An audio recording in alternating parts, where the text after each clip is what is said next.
Well, folks, if you're not subscribing to New Polity Magazine, you are just eating the table scraps of podcast conversations based on better, more thoughtful feasts. You could subscribe right now and be reading some of the greatest stuff. Instead, look at you, plugged into the tube again. Pathetic. Subscribe now. New Polity Magazine.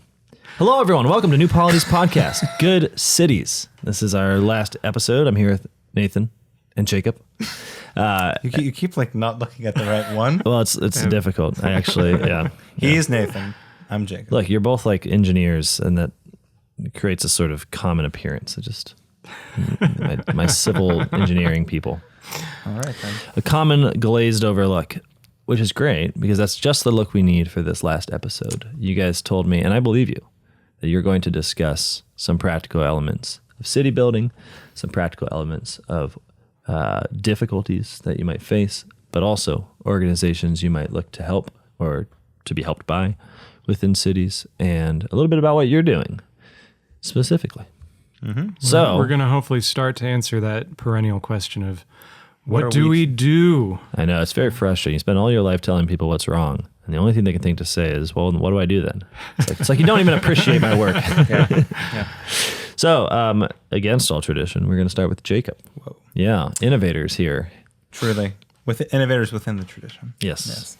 So we want something that brings both Nathan and I together is, yes, we're both civil engineers, but also, we're Catholics, as we've mentioned. But we've been doing things within our respective towns for me, Steubenville, and for Nathan, Chattanooga, things motivated from our Catholic faith in terms of civic involvement and engagement, which we're helped by with our perspective from engineering. But these are things that are really just from our persons. And so we will be talking about those practical experiences and how they've introduced us to our cities. What are some of the common organizations, entities, institutions within your own cities that you'll encounter, how you can perhaps join them, work with them to make a strong town, to make a good city. So for me, I'm going to be talking about the local chapter of the Strong Towns group that we've started here in Steubenville called Strong Towns Steubenville. A great name, I know, super original. Hey man, branding is ruthless. You know, you got to grab it where it is. We've mentioned Strong Towns a lot within this podcast, but just for the overview, Strong Towns is a media advocacy organization. It is a national nonprofit, which has been around.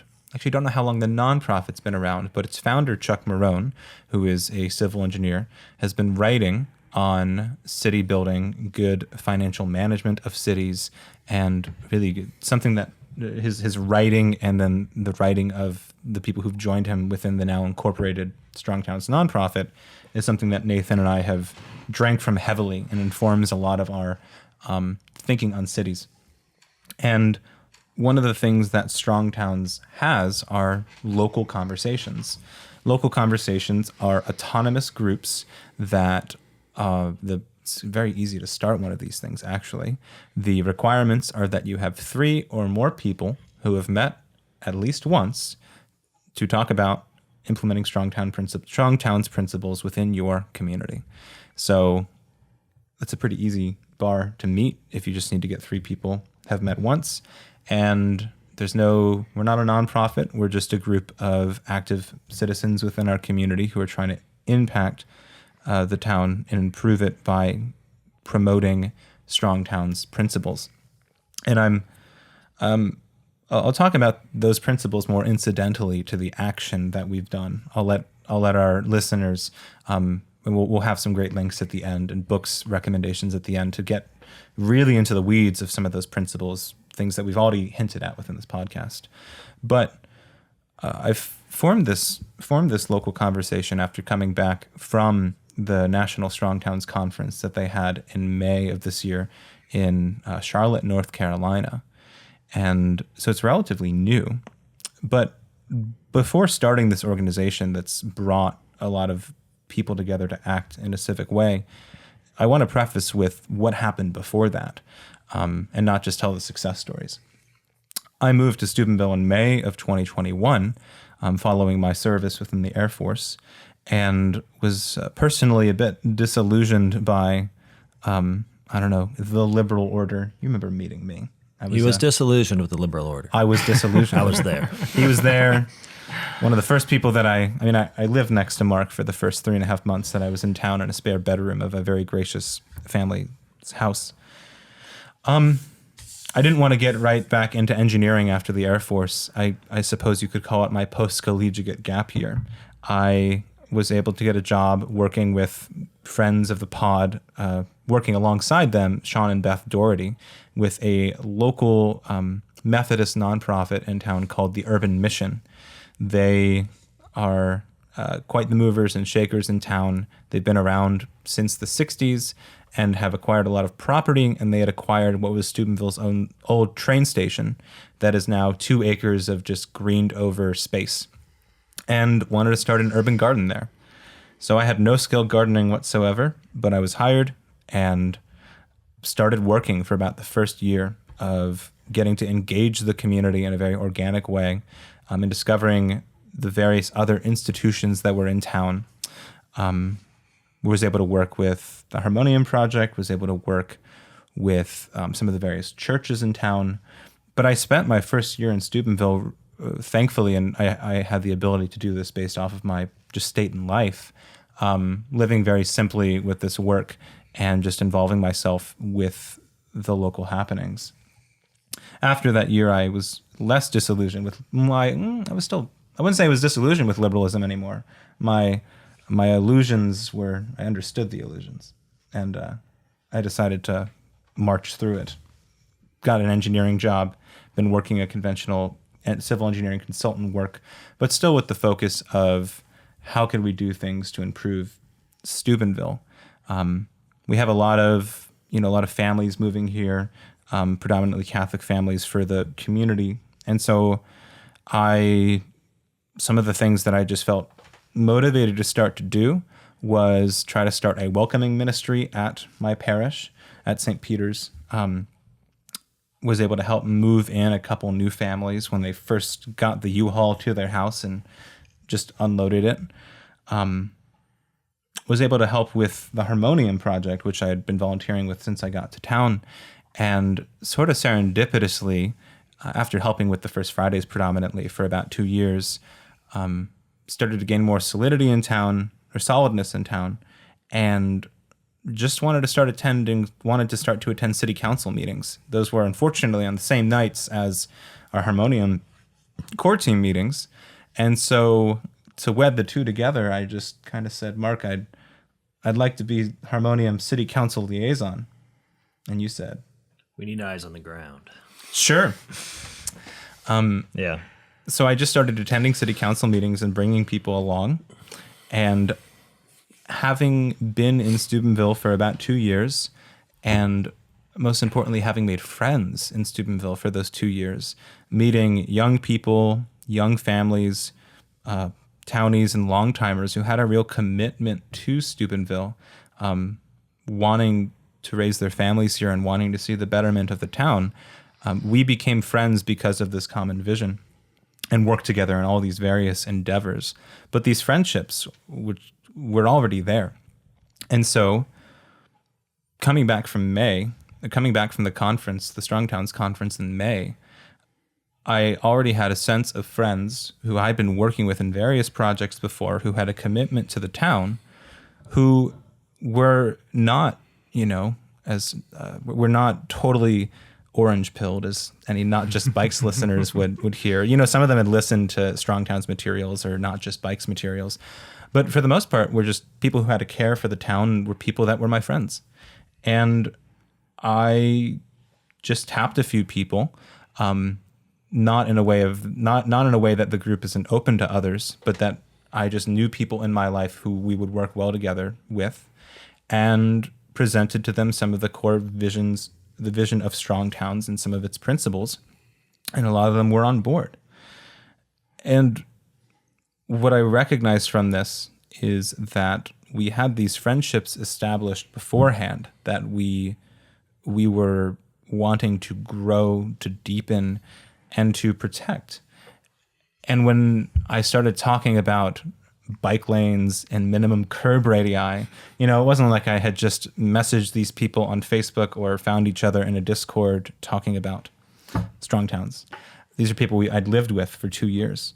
And when I started mentioning these things, I was able to phrase them in such a way as that they affect our life together. Mm-hmm. And that it isn't just, well, I'm really passionate about, you know, getting the road diet approved on Sunset, and that's what I want to do.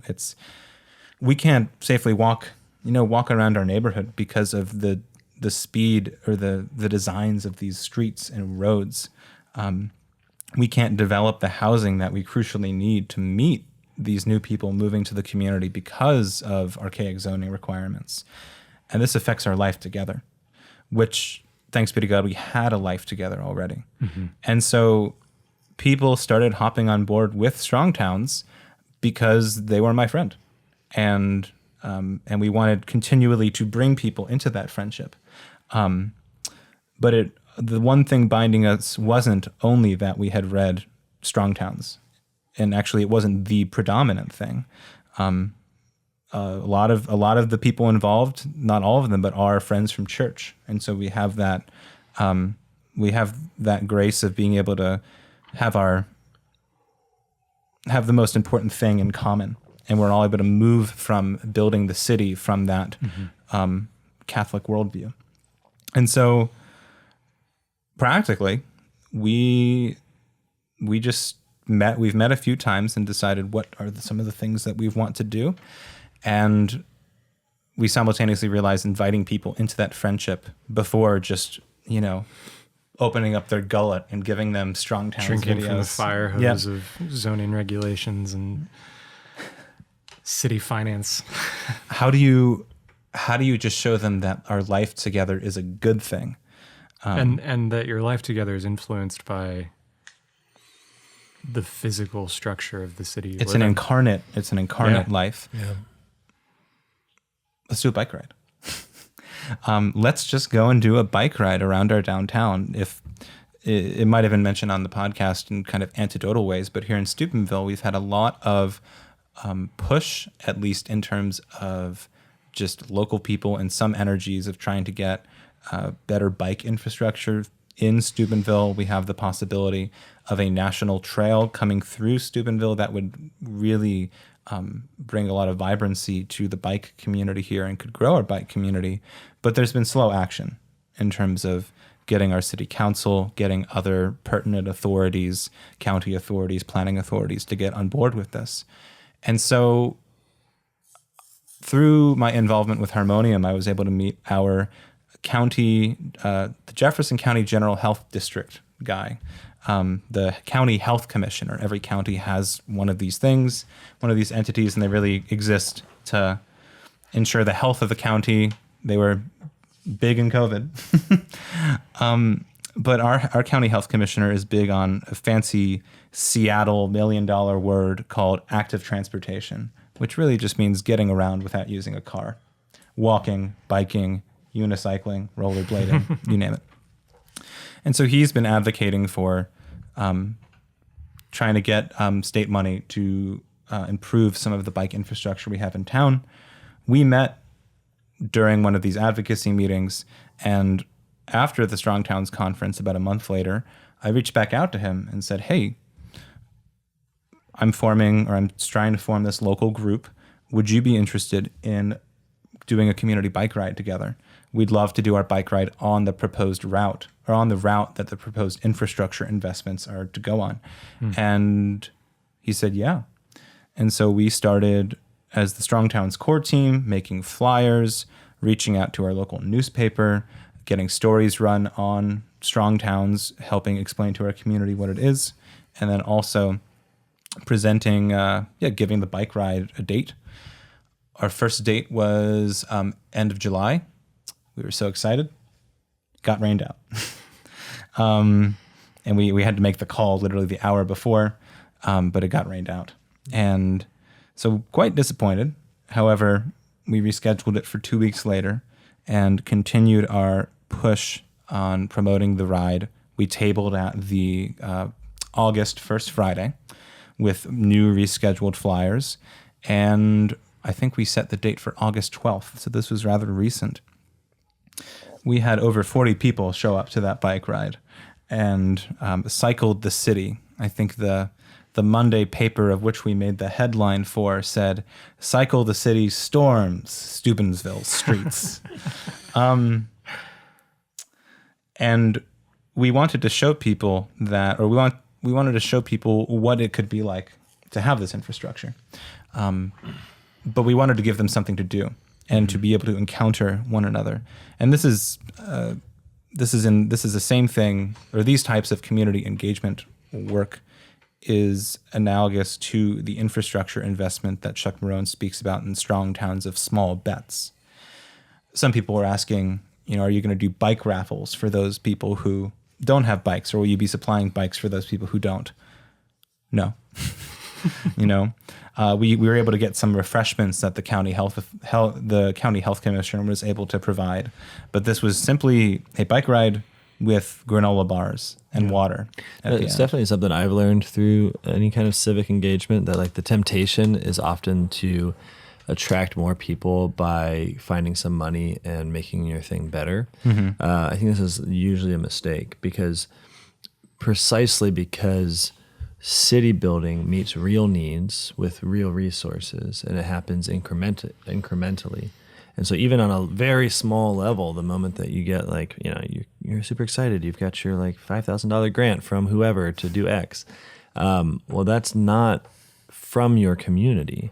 And what can happen is, after the provision of the grant, I'm not saying all grants are bad or something like that, just most of them, but you can create an expectation of a certain kind of entertaining or sort of commodification of the thing. Yeah.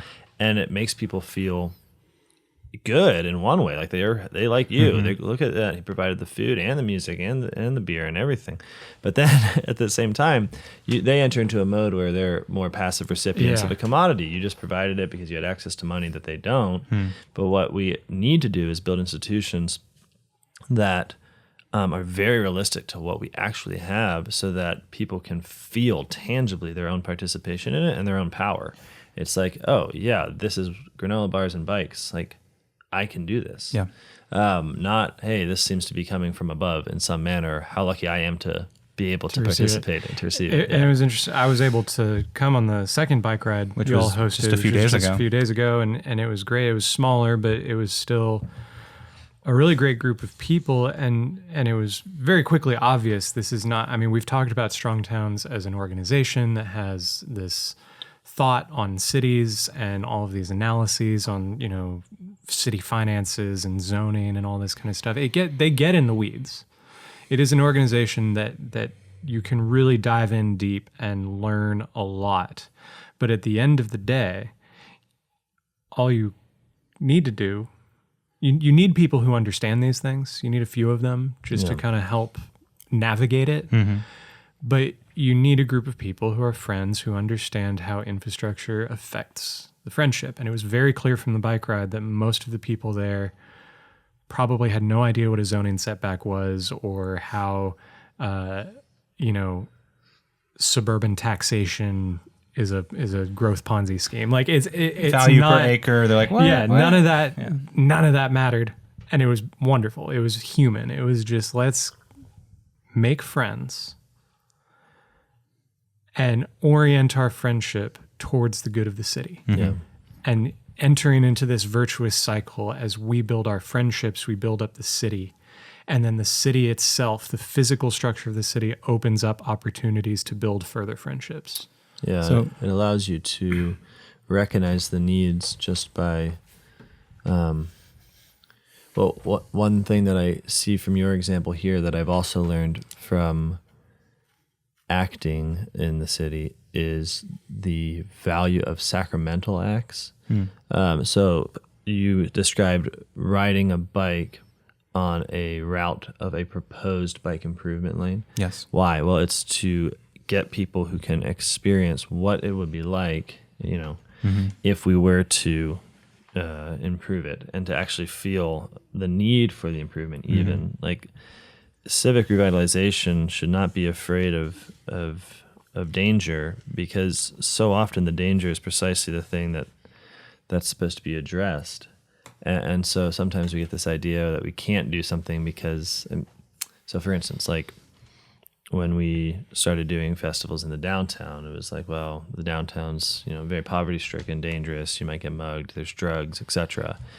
And it's tempting to be like, okay, well, what things can we do? What capital can we find to sort of negate those problems? Maybe we find a different space. Maybe we hire security or something like that. And it's hard to say no, especially within a culture of litigation, where you're always not really afraid of the thing, but of being sued for not taking care of the thing, which is the worst thing in the world. But to not be afraid to bring people into contact with precisely those problems, even when it's sort of shameful, like, oh yeah, my city has this. Like, oh yeah, we did put that highway right through here and we're going to go try to bike across it. And yeah, it's going to kind of put your kids at danger and it's going to be a little risky. It's like the way our world works is it devastates communities and then it gives us more TV shows so that we're entertained and we're like kept kind of placid, even though we're living in some kind of hellscape of bad design and bad decision and careless wreckage.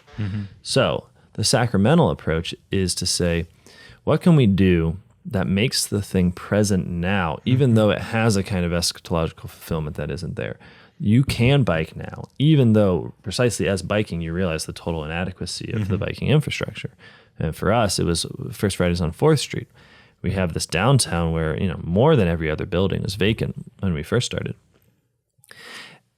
Now, we could have said, well, let's work on the buildings, and then eventually we'll have a downtown where we can do a festival. But instead what we said is, well, let's pretend that the downtown is already restored. Let's immanentize the eschaton here.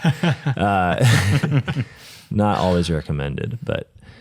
so what we did is we got food trucks and vendors to set up precisely in the vacant storefront so that when you walked down the street, you had a kind of Disneyland experience of success. Namely, you walk down, hey, look, that has something going on. Next to that, it's going on, and there's something going on here, and there's a restaurant in the building, not just something in front of the building. Now, of course, if you squint, you can see through the cracks. Like there's a hot dog vendor, but he's right in front of a dilapidated building. There's a brick about to fall on his head from the top, and it needs care.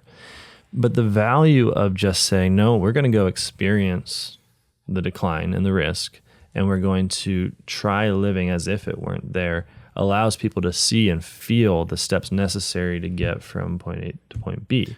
Yeah. I like to... It's the act of love that has to precede the actual physical act of care. Yeah. Totally. Yeah. Something that we're advocating for as part of the Strong Towns group is it also goes along with that bike path is Franciscan has a development that is down the hill. A university in our town, by the way. Yeah. Might not know. Yeah. Franciscan University, Catholic University in Steubenville, has a sort of development down the hill from the main university. And when they built it, they dead-ended a existing road that ran parallel to University Boulevard, which is the main, or Avenue Boulevard, which one? I don't know. Boulevard. University Boulevard, which is now how you access this development. Well, that University Boulevard is also another proposed bike route to be able, or bikeway, to be able to get uphill to the uptown.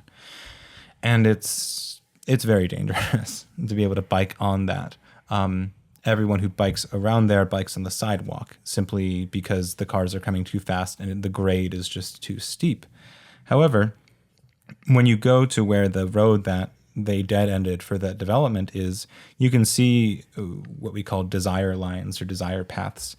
You see where the grass has been trodden down and people are actively still walking from the dead-ended road to the development. And you'd be surprised what a simple email could do, just reaching out to the right people.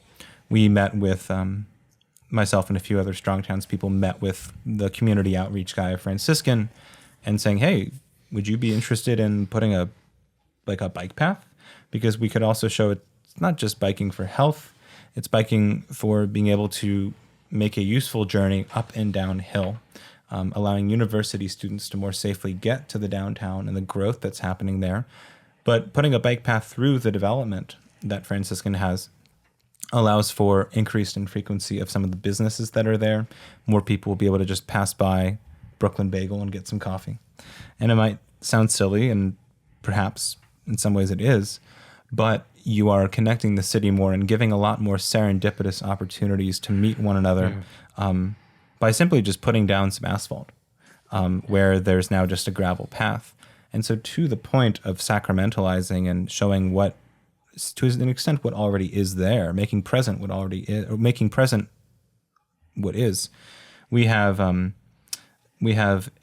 member of the Strong Towns group who wants to do a walkabout from Franciscan down to First Friday and just bring people down this Friday, and they're going to just go walk on the Desire Path so people can see, we might not be able to bike here right now, but you can totally walk there. Mm-hmm.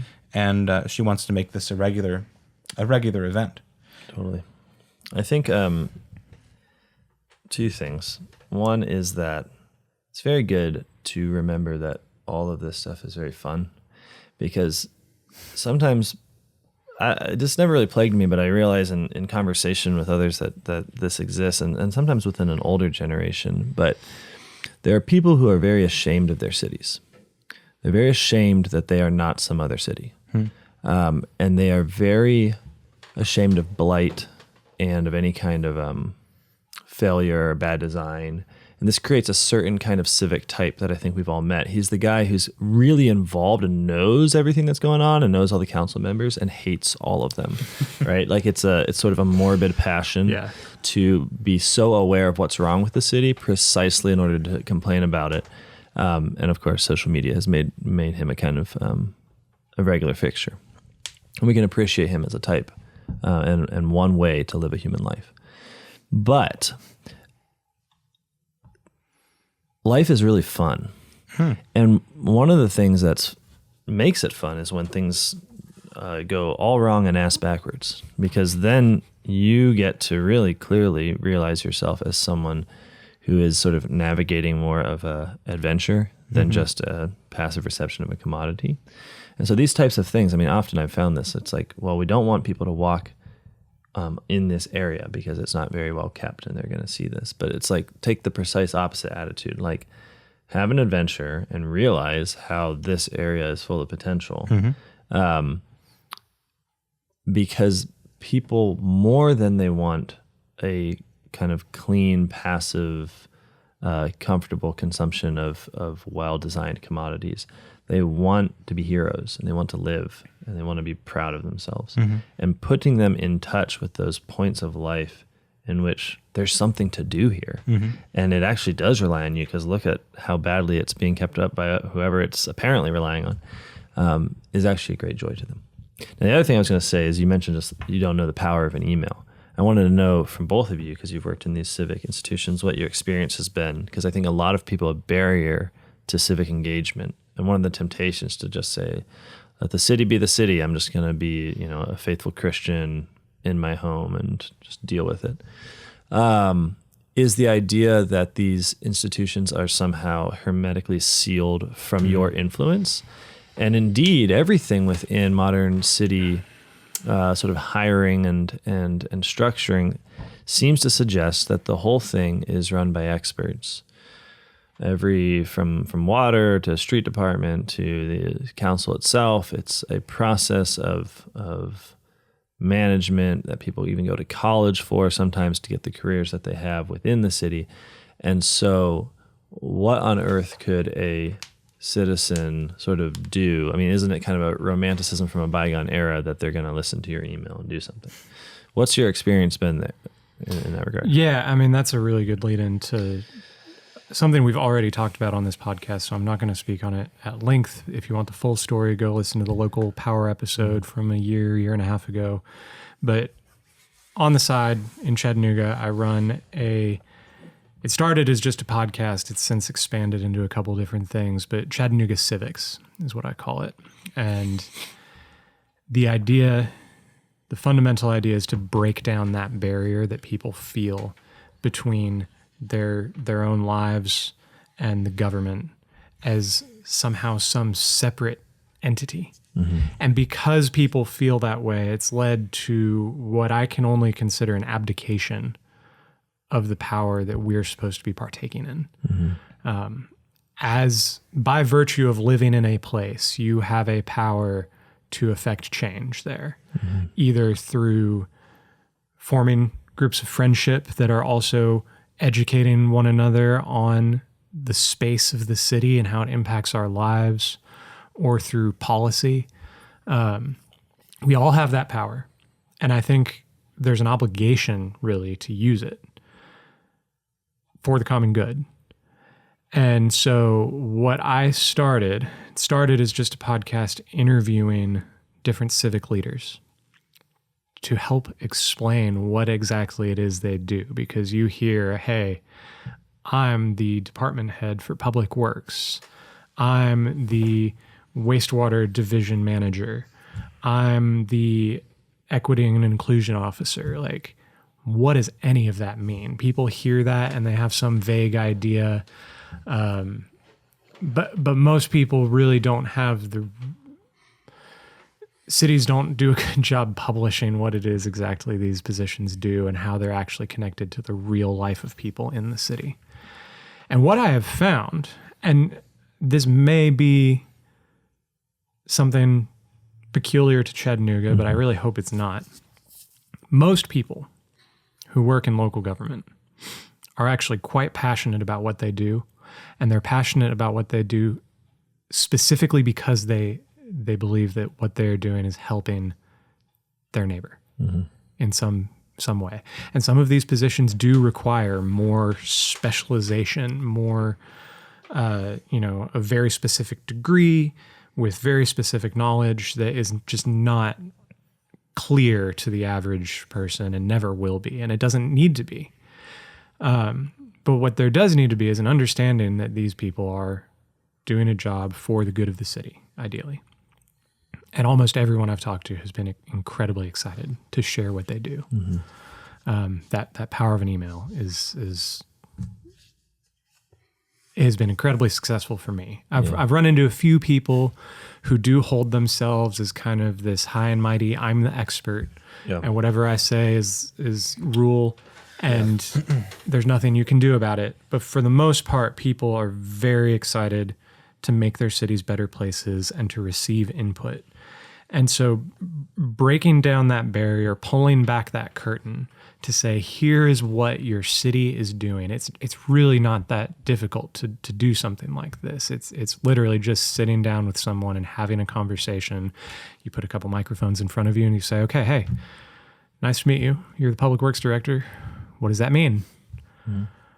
Okay, you're telling me about road budgets and pavement and sidewalks. So why does the city choose to put roads and sidewalks here instead of there? And not in a system of judgment, like you're talking about, just kind of local crank that everyone has who's just, everything the city does is wrong. And I know all about it and I'm just really angry about it. Instead of taking that attitude, just take an open attitude and ask what is happening, and they're usually more than happy to explain it. Yeah, and I found the other phenomenon is that in America, on paper, at least, everyone's job in city government is justified very clearly and proudly as a service to democracy. I mean, the reason they are doing what they're doing is ultimately because at some level it's the will of the people for it to be done. Okay, now is this always true? No. However, it is rhetorically true. Like this is how people justify their existence. And what you actually provide when you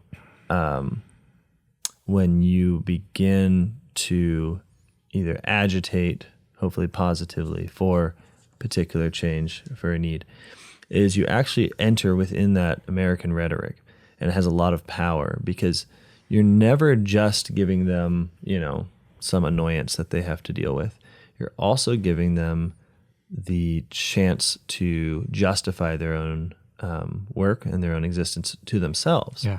And that can be a really great gift. Yeah. Because all of a sudden, here are the people and they want this particular thing, and this institution is justified in its existence and its authority because it's supposed to serve the people.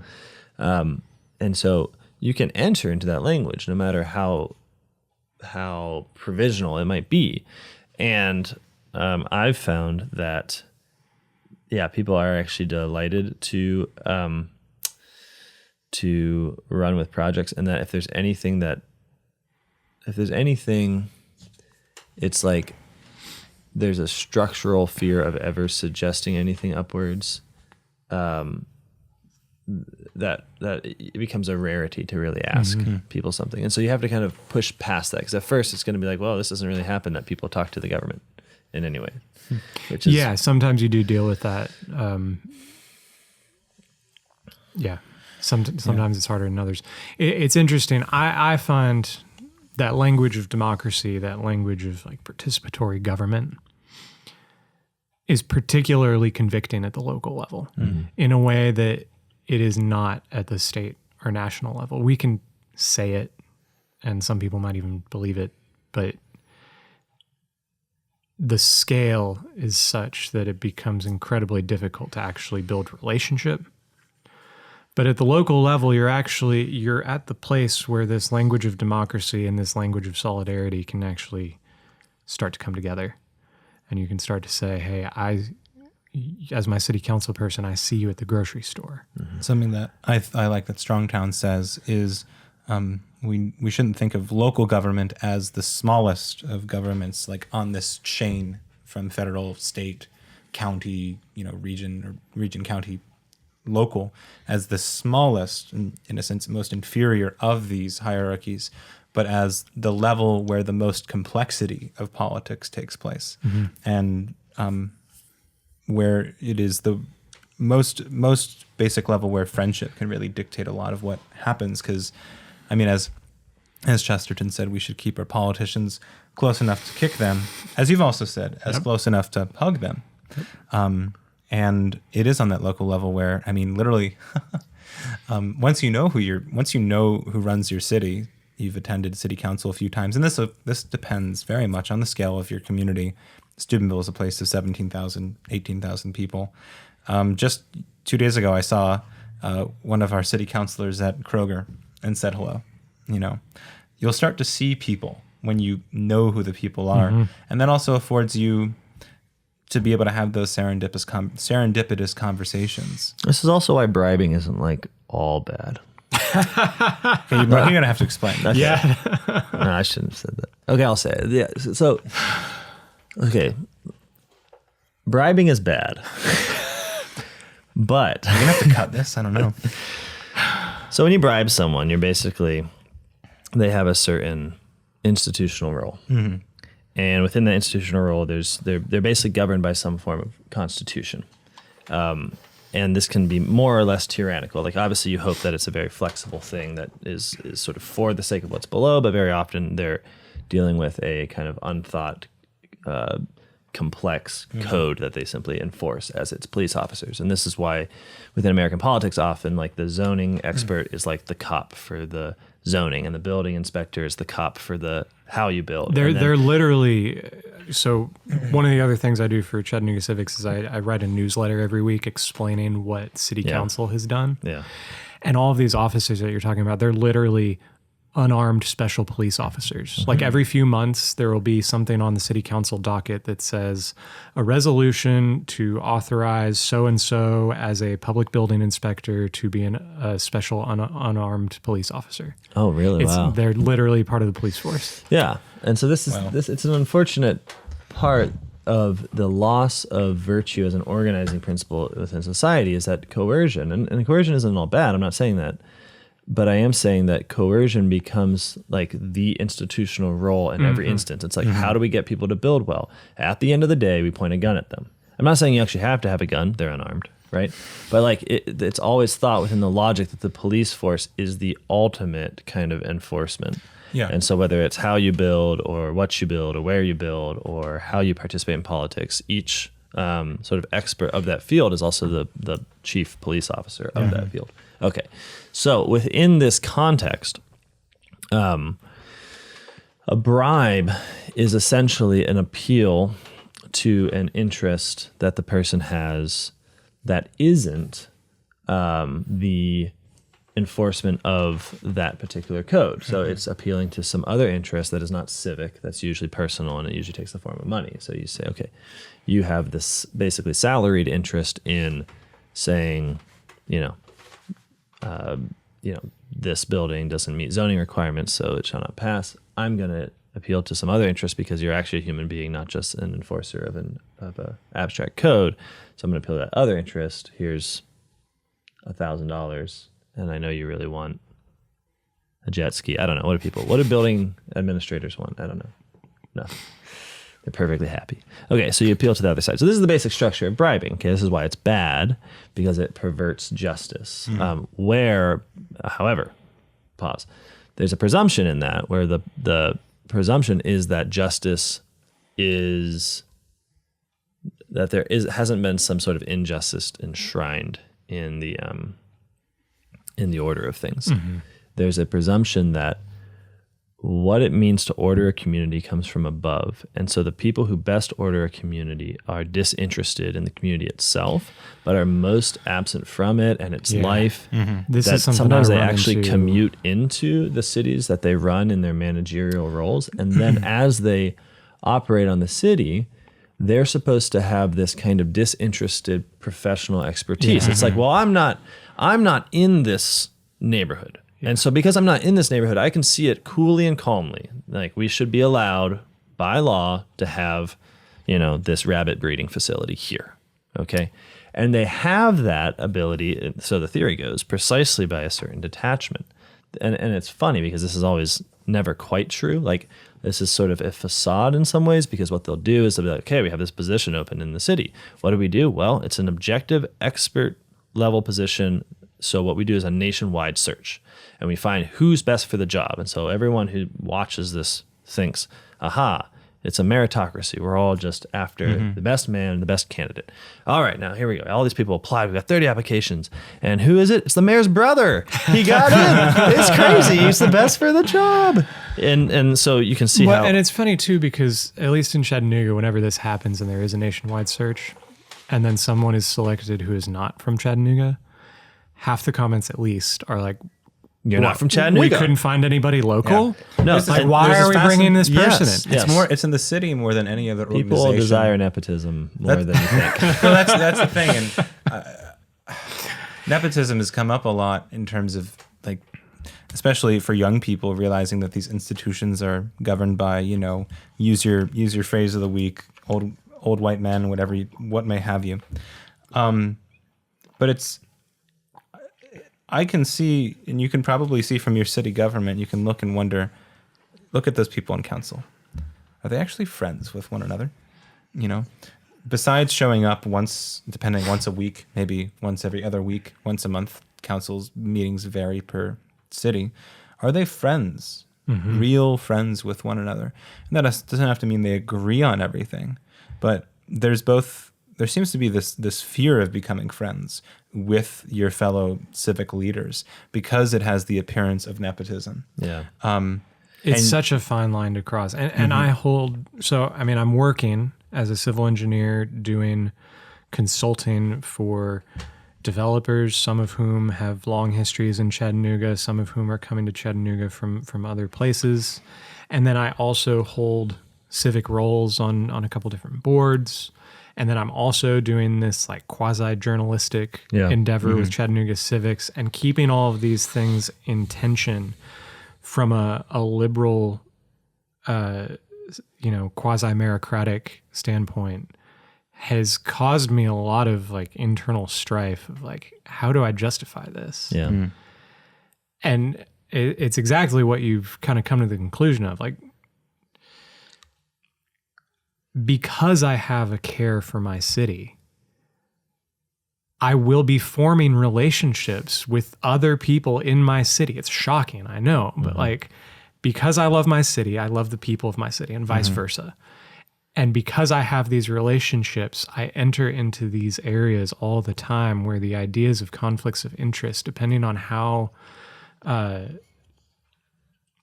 abstracted you want to get, become real at every single level. Yes. Yeah, what should a Catholic be if not someone with the greatest immensity of conflicts of interest? Because he should be the most interested in everything. And this is if why you're interested in everything, eventually you will have a conflict. If you have an opinion on any given issue, that can be construed as a conflict of interest. And so there's obvious lines that you have to draw, like monetary interest. It's good to distance yourself from that. But to return to the specific question of nepotism, because we do have to bend the arc of this conversation back to bribery, and because I don't want to scandalize anyone. It is the case that, on the one hand, nepotism actually exists. So if all you mean is that given a structure of power, the friends of the people involved in that structure of power are more likely and more often are taking positions and rewards and authority within that structure. Mm-hmm. I think we can all admit that simply is what happens. Mm-hmm. That's human nature at work. Like, it's part of the big problems of dysfunctional city governments is the desperate effort to not allow friendships to blossom. And so what can often happen is that so this happens often in cities where there's people vote for someone who has a particular plan, but then they put him within an environment that has been deliberately kept free of, apparently deliberately kept free of any particular group of friends. And that's just individuals with expertise. Mm-hmm. But then what he finds is that precisely those types of things that make communication effective, that make action quick, that make understanding a process that you can get through in a day and not 3 years, are absent. Because if there's anything that's harder to imagine, it's how do I get a room of people who I have nothing in common with and who we're all supposed to play this charade of not really loving each other to the point of any commitment. How do I get them to act in a way that's coordinated and effective and for the common good? It just seems impossible. I mean, if you look at the monarchies of Europe, you might have some trouble with them, I understand, especially if you're in the absolutist period. But I'm thinking of like Charlemagne or something. Like, they're nothing if not effective. But what did not happen was that the king simply entered into this like court where there was pre-existing professionals and experts that he then was suddenly the stranger managing. I mean, it's trying to turn people into machines. Yeah. No, he brought in his boys. That's what I'm saying. He brought in his friends. And so whenever you talk about a monarchy, you're really talking about a court that's a group of friends. Mm. Okay, so I'm just trying to be Andrew Jones at this point. Like, the network of friends, network of friendship is in fact the efficacious motor of all politics. Yeah. So at some point you want to just acknowledge and say, okay, that's what's happening. So what do we need? Not professional sort of distance, but we need virtuous friends. Yes. What ensures that the friendship isn't one of nepotism in the negative sense, where it's like, okay, I'm bringing in my friend. It's tyranny. Yeah, I'm bringing in my friend just because I desire my own self-aggrandizement within the situation and not because it's good for everyone. Right. That is the concern, and liberalism is in deadly fear of the possibility that, it's just in deadly disbelief of the possibility that we can really be virtuous, like that there can be people in this world whose friendship actually doesn't just tangentially involve, but consists of a love for the common good together. It's like, okay, who do I want in government with me? Oh, I want the people that love this city the most. And guess what? They are my friends because that's precisely what we have in common is our love for the city. Yeah. Okay, I have to wrap this up. But the bribe thing. So I'm still not getting the... No. So the problem is it remedial? No, I'm not saying it's remedial. I'm saying that it's like, okay, ideally, you're in a situation where you, on some level, can't avoid bribery because I think ideally you're all involved in a common work where there is no sort of just doing your job that isn't in service to the common good in which you participate, right? So every appeal to a city official or to an inspector to do his job well is, if it's a properly ordered city that's growing and flourishing and pursuing the common good, is also an appeal not to his, it's always an appeal to his life in the town with you.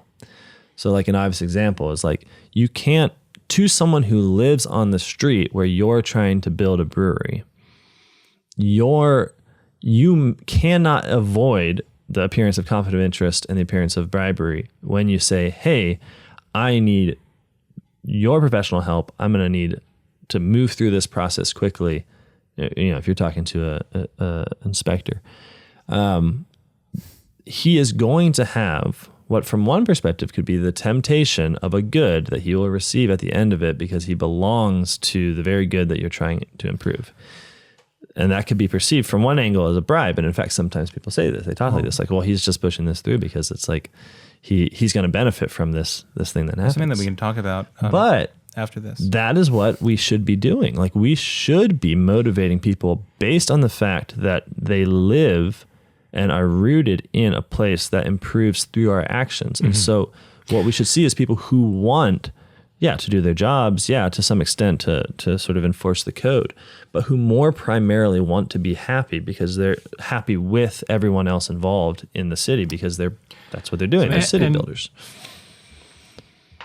I'll quibble with the language, and I understand people do understand that as a bribe or as self-interest or conflict of interest. So I just want to draw that distinction.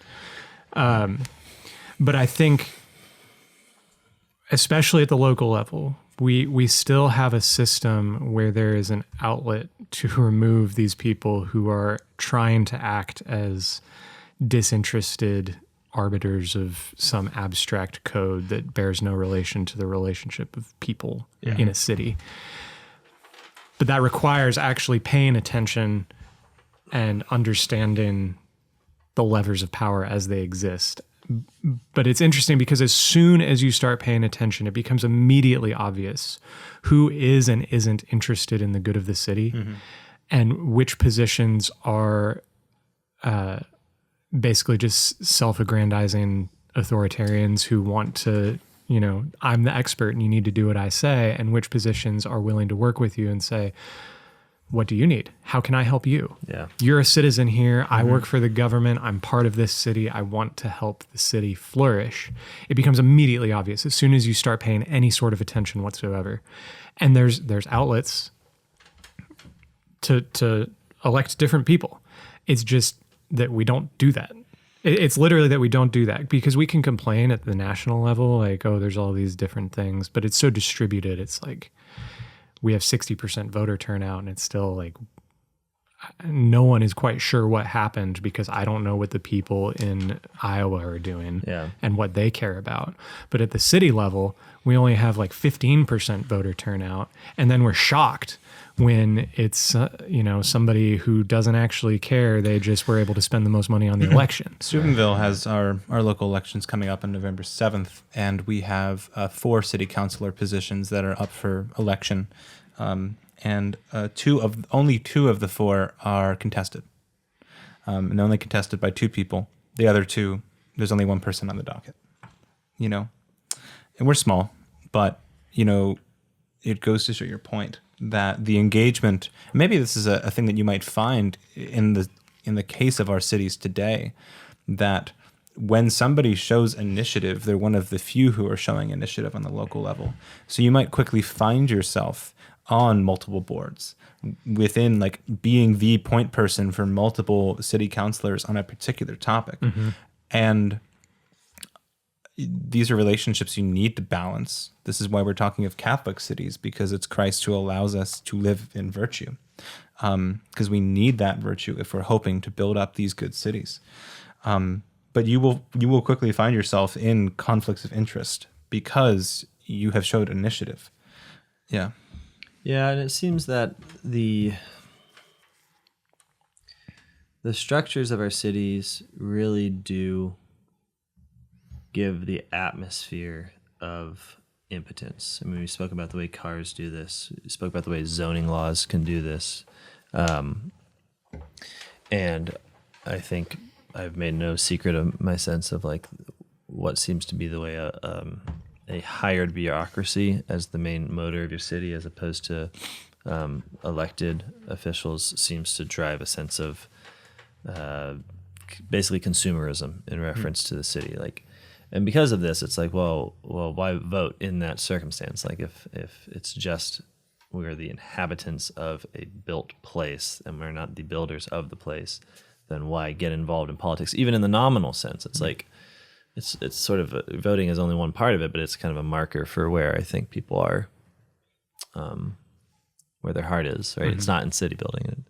And so I think part of it is that, we have the opportunity to simply act within a vacuum here. And that can be scary, but it's also very freeing because you don't need to really worry about, am I doing the right thing? Am I calling the right person? Am I on the right track?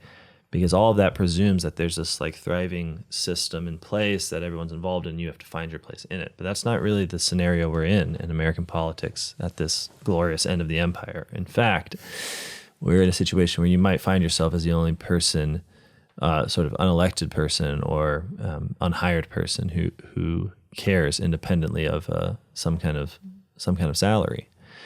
And that makes you very powerful because you can make all those mistakes and it's fine. It's not a job. Like caring for your city is not a job. You can just... It is the telling and keeping that we are also called to. Yeah. You can just get out there and start doing things. And I mean, you'll find out when you hit obstacles or when you're accidentally breaking the law or something like that, and people will sort of pull you in. But even breaking the law, it's not so bad as long as what's evident to everyone is that you love the city.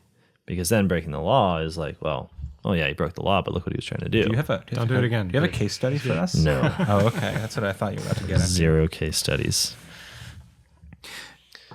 So I want to offer another outlet. We've been talking a lot of kind of the bureaucratic structure of the city and government and voting and city council and public works departments and all that stuff.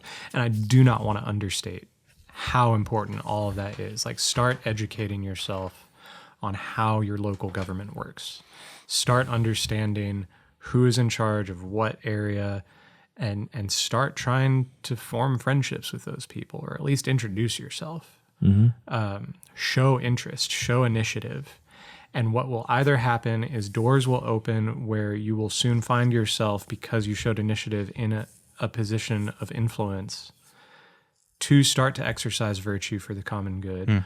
Or you will find out what barriers need to be brought down first for that to happen. One of the two.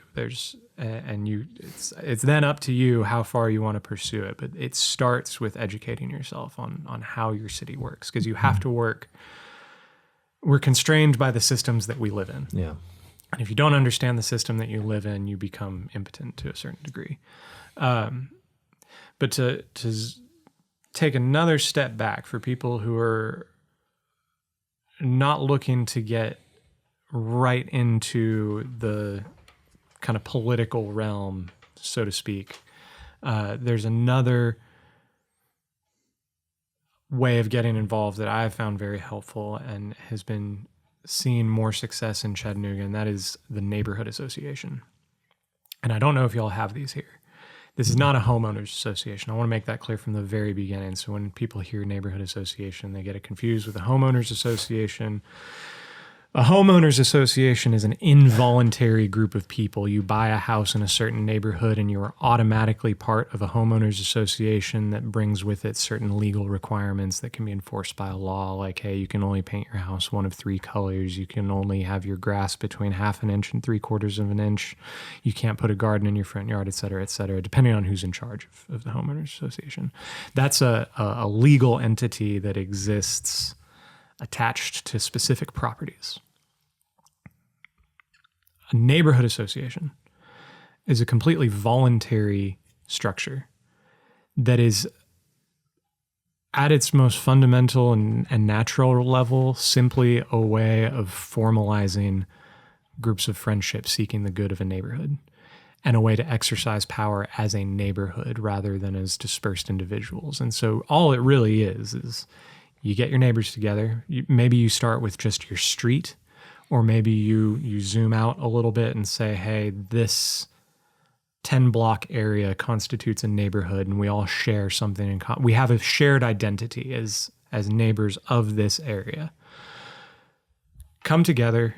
You can, usually these neighborhood associations, they elect leaders, but there's all sorts of ways to kind of govern that body.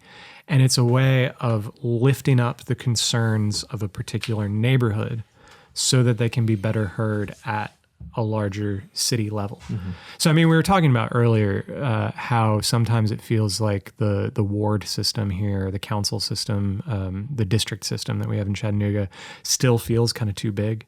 You have a representative that represents, Ward 3, but Ward 3 is actually comprised of like 10 different discrete groups of people that all have their own interests. So how do you bring all that together? Well, neighborhood associations fill that gap and say, we're going to provide this level of formality that can then be presented to the next higher level. It's kind of the next natural step from the family in a system of subsidiarity and solidarity. To say, let's come together, work together, form relationships and friendships based on our shared neighborhood.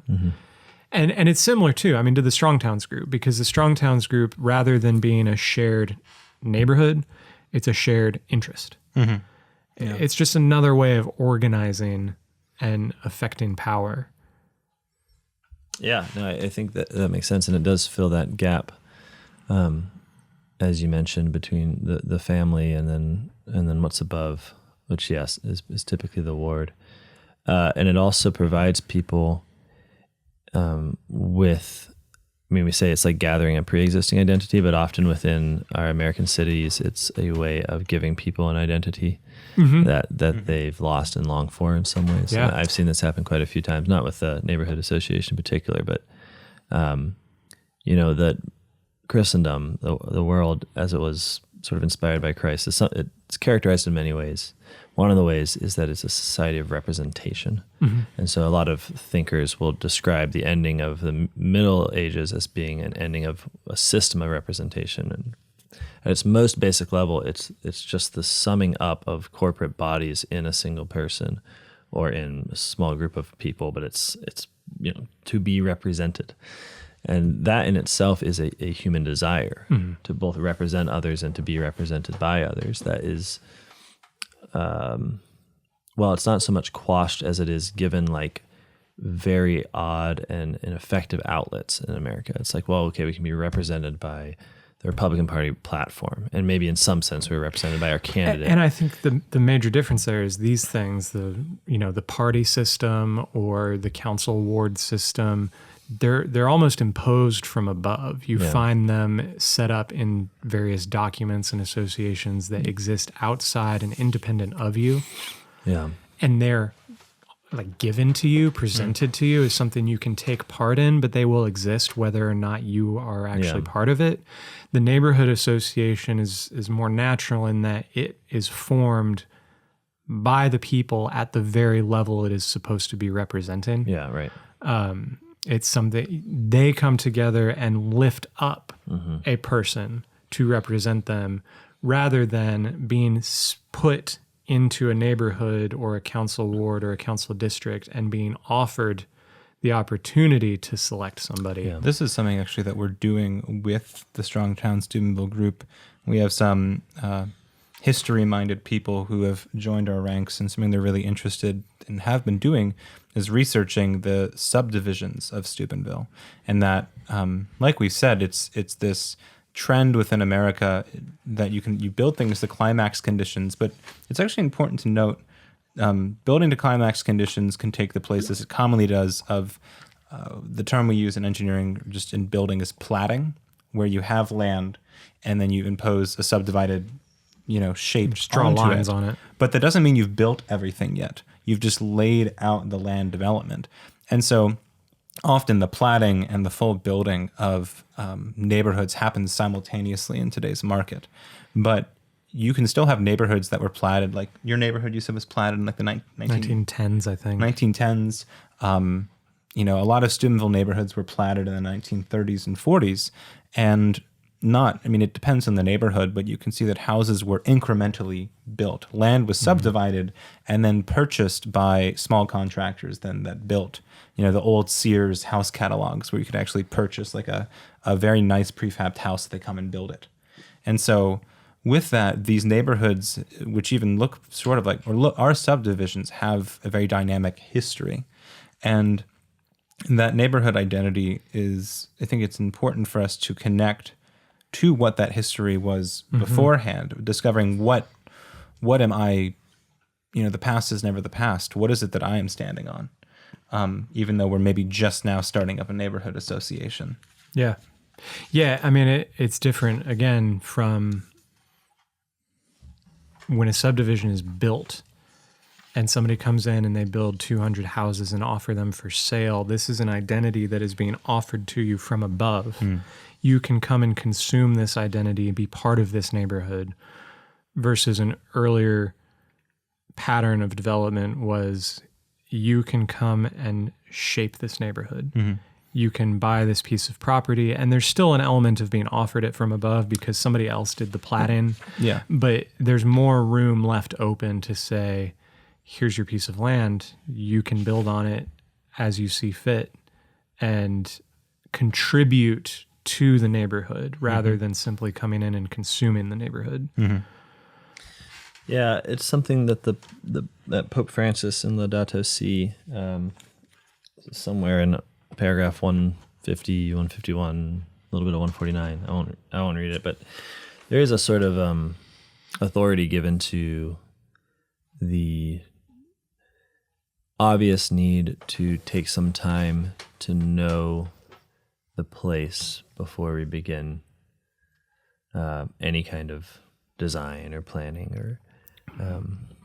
You were mentioning something the Darties say. Yeah. So this goes back to, from a previous episode, the discussion of that Nathan brought up, that analogy of the city as a farm, and that the Dohertys on previous episodes, and if you've read The Independent Farmstead and any of their talks, will tell you when you buy your piece of land, don't do anything to it for a year, or don't do anything that has a heavy impact. Do light impact work. See what's the soil, what's the ecosystem, where's the water, where's the sun in orientation to the land.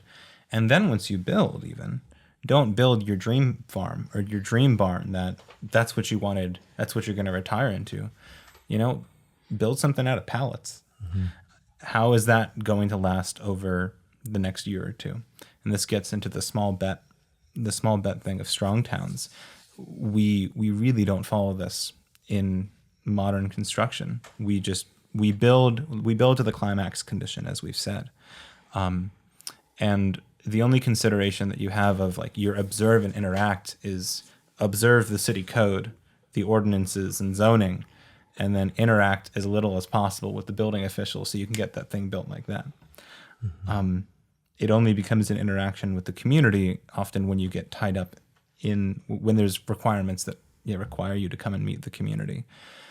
But I think this is a topic we could come at in a future episode, whenever those may come, but about Catholics looking to care for the common good of their city as developers, as citizen developers, and that there's a respect for the city, respect for what you're building on that has to come, and the discernment of what does this community need. You do need to be able to seek, yes, a venture that is going to allow you to return a profit so you can continue this work. But the profit comes as a thing that will enable you to continue, not as the reason. And so there is an observant, you need to be observant and interact with your community to understand what does it really need, and a docility to that. Yeah. For sure. Well, boys. Well, are we at the end of all things here? I think for so. now it Okay. seems. All right, excellent. Well, guys, thank you so much for listening to Good Cities. We fully intend on doing a question and answer session. It'll be live streamed, so you guys can go ahead. Do we want to say say vocally a few of those resources we want to point people to? Oh, that's right. Yes, that is a good So idea. if you're interested in kind of diving in, and we hope that the people are, what are some resources? Yeah, do you want to each do 3, I guess? We'll Just each kind of do- pick a top 3. yeah, well, and I guess we'll put the rest in the show notes. I'm going to do highlight 3. I'm going to do some organizations and kind of groups. I'll let you do books and resources. For organizations, it's been quoted multiple times. Strong Towns is an incredible place to start. Strong Towns is great for anybody at any level of of civic involvement. You don't need to be an engineer. You don't need to be a planner to be able to get engaged with this stuff. And you might be able to find through their map of local conversations that there is a local conversation already started within your town. So Strong Towns is where I'd start. If you are listening to this and are a design professional of some type, a architect, engineer, planner, developer, etc., I'd recommend you to take a look into the Congress for the New Urbanism, which is a group that's been around for 30 years and 30 plus, and they've really been meeting the challenges of modern American sprawl by both advocating for the changing of the legality and the legal code that requires us to build sprawl, while also reigniting the imaginations of designers and builders to be able to have the skills to build that good city. And so there's a number of blogs or books, and this is more in a professional association that you can check more out. But take a look at the Congress for the New Urbanism. And adjacent to the Congress for the New Urbanism is a podcast called The Embedded Church. This is a podcast that is co-hosted by Eric O. Jacobson, who is the author of a number of good books relating to Christian city building. I might be stealing one book from Nathan, but he authored the book Sidewalks in the Kingdom, which is the relationship of Christianity to the new urbanism. And Eric isn't a Catholic, but a lot of his ideas rightfully sit within a Catholic anthropology. Here, yeah. And it's all about interviewing various Christian communities and how they're particularly focusing from their church, how it's embedded in the built environment, in the urban fabric, and how they're evangelizing while being part of the community.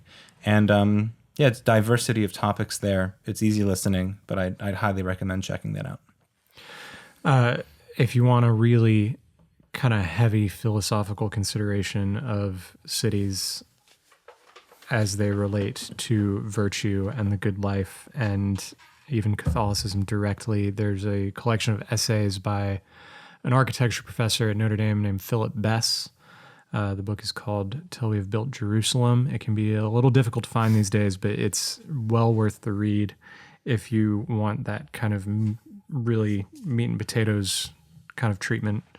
If you're looking for something a little lighter, Sidewalks in the Kingdom, like Jacob already said, there's another couple good books.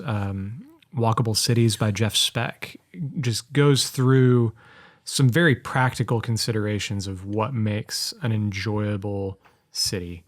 And he wrote a sequel to that even dives further into the practicalities, if that's what you're looking for, something that you can really dive in and start to affect in your own city.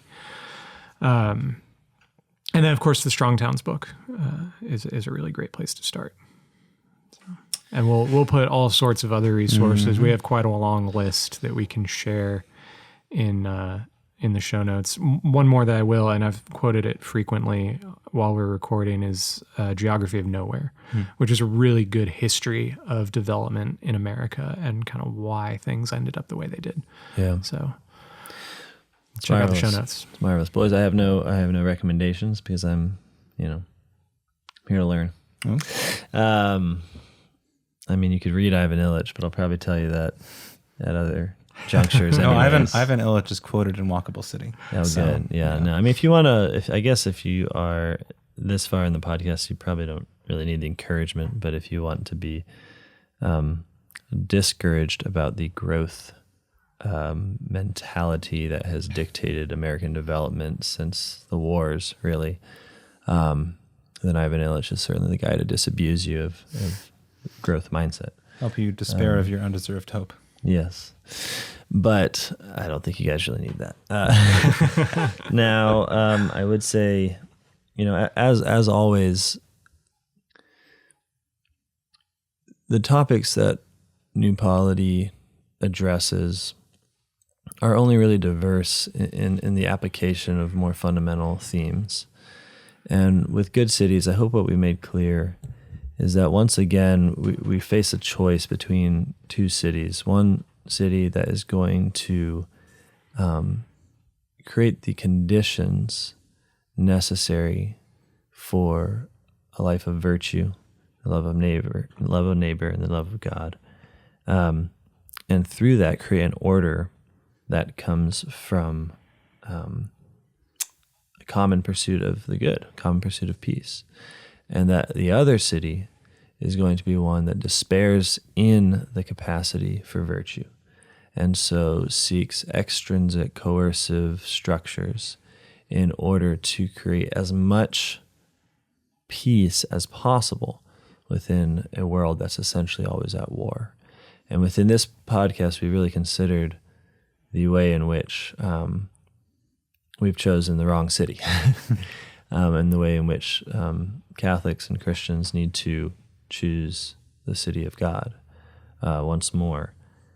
And so the good news is that it was never the case that man was the one who was going to make himself virtuous and thereby ensure that we could have the kinds of cities that we're talking about. It was never the case. In fact, that was probably the main mistake, was imagining that to be the case. It is in fact the case that Jesus Christ gives us the grace to be lawmakers once again, gives us the grace to be virtuous once again. He gives us the grace to be able to wield authority outside of the zero-sum game of self-interest, but instead to wield authority for the good of others and ultimately for the glory of God.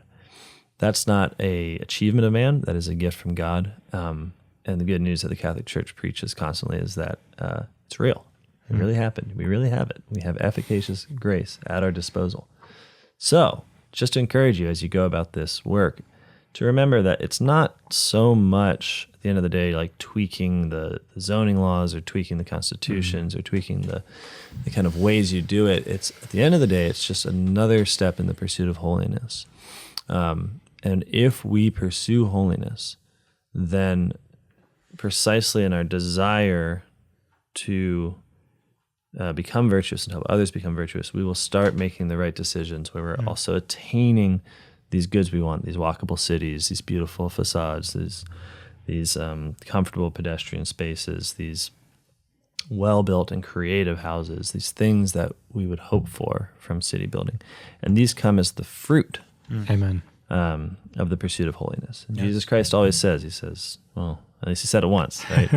Fear not, little flock, the Father wants to give you the kingdom. And so our goal here is to be willing and fearless in the reception of the gift of God, and not in the sort of, craftiness of a man-made paradise here. So, go to church, go to confession, go to Mass, and read those books. Yeah. Amen. Okay, very good. All right, everyone, thank you for watching this podcast. We hope to have a Q&A soon, and I hope to have a season 2 at some point.